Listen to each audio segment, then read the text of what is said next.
I am doing a Zoro's Eye theory video. I know, it's very overdone in the community. However, the omelet that I keep stored in my closet was watching One Piece. I don't know how they got a TV. And they asked me if Zoro's demon eye was the same eye that got cut after the time skip.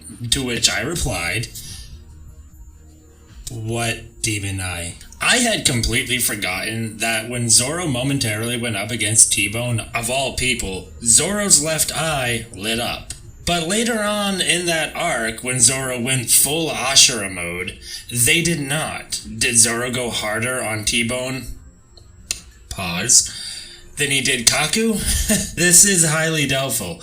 To answer why he had a red eye here, but not there, let's look at some dates. The Enies Lobby arc aired in 2006.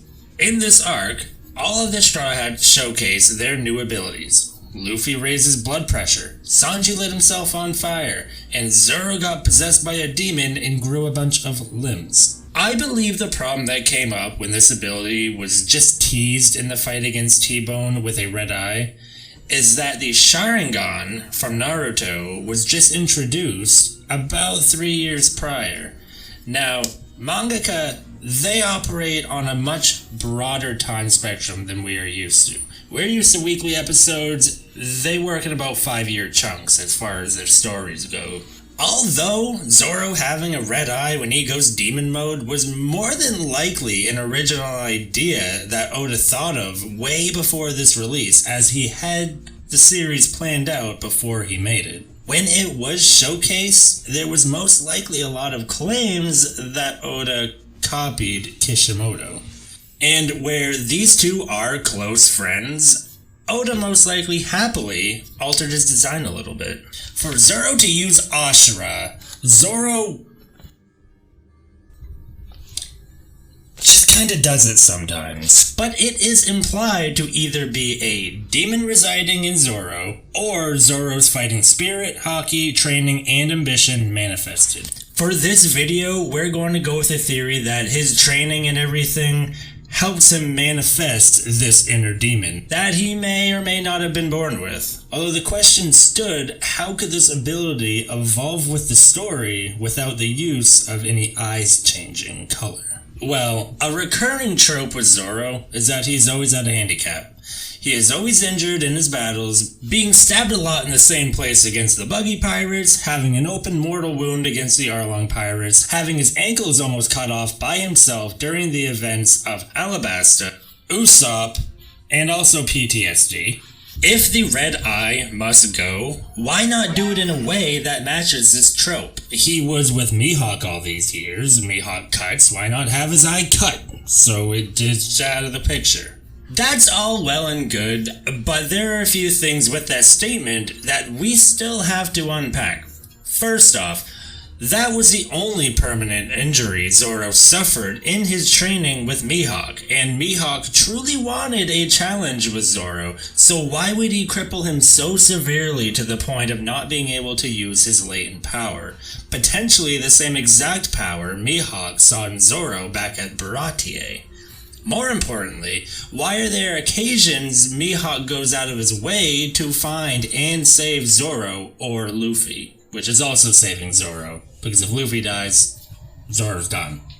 Yes, these occasions are technically non-canonical. However, if Oda was having trouble figuring out what to do with Zoro's eye, we will use these events to talk about what may inspire Oda to do in the future that will be canonical. Hawkeye Mihawk has never been one to hold Zoro's hand through training, nor has he ever been one to care about anyone. Potentially Shanks, but I think that's just more respect because Shanks is the only one who's beaten him. We'll come back to the fact that he's been beaten later. The point is, the only thing that I can think of that would convince a man such as Hawkeye Mihawk to look after someone like Zoro, of all people, would be guilt. I believe Zoro awakened Ashura to a high degree and pushed Mihawk into needing to permanently handicap Zoro just in order to survive the battle against him. If this happened, Mihawk would never forgive himself for potentially snuffing out the flame of Zoro's true power because he was too weak to handle it.